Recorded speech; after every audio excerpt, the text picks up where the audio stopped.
Robbo, 2 studs up. That's a red even in your day, yeah?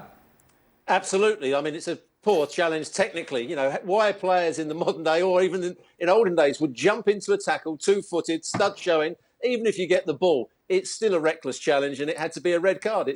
And why the referee changed his mind, I've got no idea, apart from what Sid was saying about the coach Simeone getting onto the assistant, getting onto the referee on the side of the pitch. He then maybe had a word with the VAR, but it was a terrible decision to allow him to stay on the pitch. Overall, Ale, the Atleti performance, what do you think? Enough. Yeah. And that's about it. I mean, just enough. And just barely enough, and that's about it. And there were moments in which Jan Oblak had to come up with saves in the second half. You know, Jose Maria Jimenez is having to save it off the line in order to keep this game 2-1. And we're talking about Cadiz. This is not Barcelona, it's not Real Madrid. I'm talking a team that is limited offensively like Cadiz, that has had difficulty scoring goals throughout the course of the season, and yet they were taking the game to Atletico Madrid to the point to where towards the end of the match is Atletico Madrid hanging on, playing at home. Nothing comes easy to Atletico Madrid, and this game was no exception. This is a game in which they should have been down a man early on, and by the way, while I appreciate the fact that maybe the referee is making up for his call or non-red card, well, yes, he's giving a red card to Javi Serrano in the 80-something minute, 86th minute, 87th minute. It's not the same as playing the whole second half a man down. And so I think Cadiz will look at this and say, man, we had something in this game. We could have and should have gotten something out of this game. As for Atletico Madrid, they should feel fortunate that they got 3 points. Luis, Griezmann, Joao Felix. It looks really good on paper. It's a starting duo up top for Atleti in this game. Why didn't it work?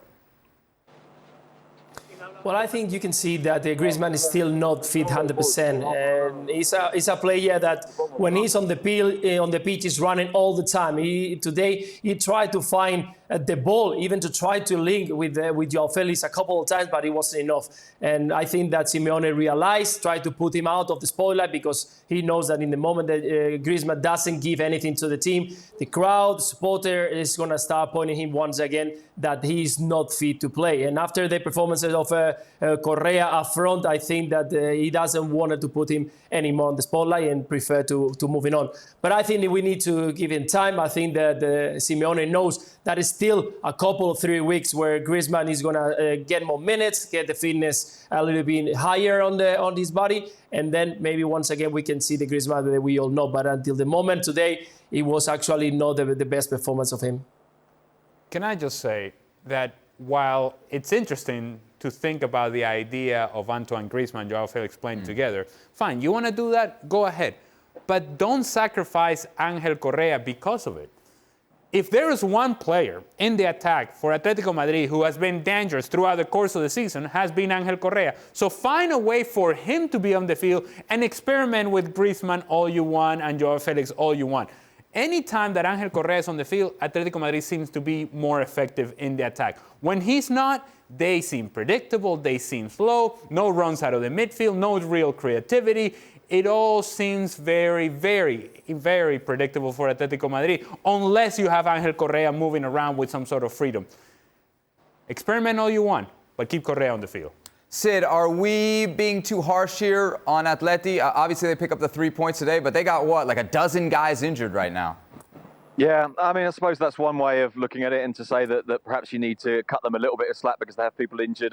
I agree with you. I don't think the performance tonight wasn't good at all. And Simeone said after the game that there weren't any chances. He said, you know, we got a goal and then there weren't any chances. And the Cadiz manager, Sergio, was talking about how this was a game in which we only faced one shot and somehow managed to concede 2 goals from it, which is broadly true as well. Funnily enough, I was looking at statistics just before we came on air, and Atletico Madrid has scored more goals in 2022 than any other team in Europe.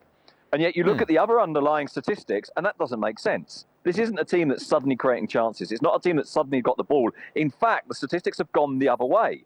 They were playing better earlier in the season, if we take playing better to be generation of chances, possession of the ball, dominance of territorial parts of the pitch. But actually doing less, they seem to be getting a lot more.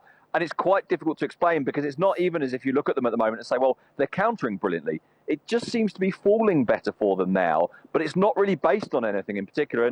And to Ali's point about Correa, I think that's really quite indicative of the whole situation this season, in that we've sometimes looked at teams and say, well, they've got limitations. One of Atletico's problems this season has often felt like it's actually been because they've had to manage abundance. They've had too many players, too many choices to make, and not always known how to make them. Look how many times, for example, Llorente has moved around different positions to accommodate other players when he was their best player last season. Look at the fact that they don't repeat the starting 11, that Carrasco has played on both right and left. And they seem to be trying to give opportunities to players. And of course, what that's doing, I think, is taking away the clarity that was part of what used to define Atletico Madrid. Thanks so much for watching ESPN on YouTube. And for more sports highlights and analysis, be sure to download the ESPN app. And for premium content and live streaming, subscribe to ESPN Plus.